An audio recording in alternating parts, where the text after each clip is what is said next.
देश के सबसे व्यस्त हवाई अड्डे दिल्ली के इंदिरा गांधी अंतर्राष्ट्रीय एयरपोर्ट पर गुरुवार शाम और शुक्रवार को ऑटोमेशन सिस्टम के क्रैश होने से हवाई संचालन घंटों तक बाधित रहा।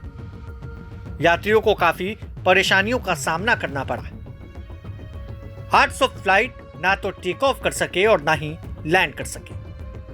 ऑटोमेशन सिस्टम के क्रैश होने से हवाई संचालन घंटों तक बाधित रहा। इस गड़बड़ी के कारण 500 से अधिक उड़ानें विलंबित हुई और करीब 100 उड़ानें रद्द करनी पड़ी।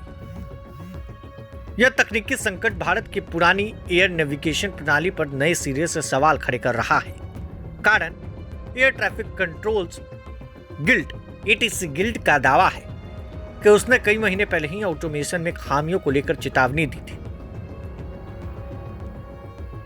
एयरपोर्ट्स अथॉरिटी ऑफ इंडिया के अनुसार खराबी automation and message switching system यानी AMSS में आई थी।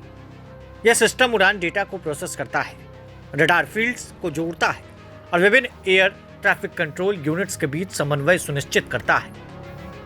AMSS के फेल होने के बाद एयर ट्रैफिक कंट्रोलर्स को मैनुअल कोऑर्डिनेशन मोड पर काम करना पड़ा, जिससे पूरे ऑपरेशन में देरी और अव्यवस्था फैल गई।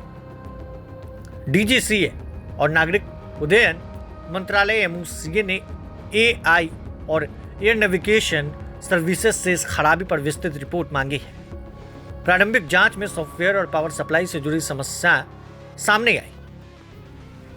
यह घटना सिस्टम की रिसाइलेंस यानी लचीलापन और रिटेंडेंसी बैकअप व्यवस्था में गंभीर कमी को उजागर करती है। जुलाई 2025 में ETC गिल्ड ने एक आधिकारिक पत्र में कहा था कि भारत की ऑटोमेशन प्रणाली में परफॉर्मेंस डिग्रेडेशन यानी प्रदर्शन में गिरावट देखी जा रही है।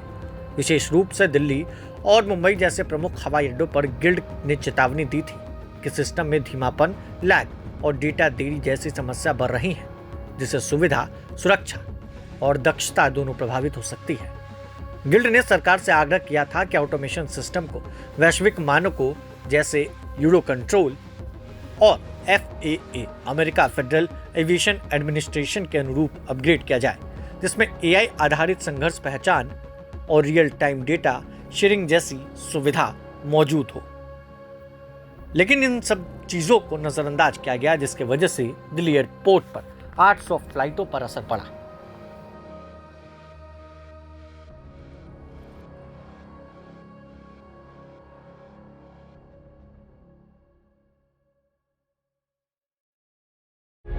प्रभातखबर.com, विश्वास वही, रफ्तार नहीं।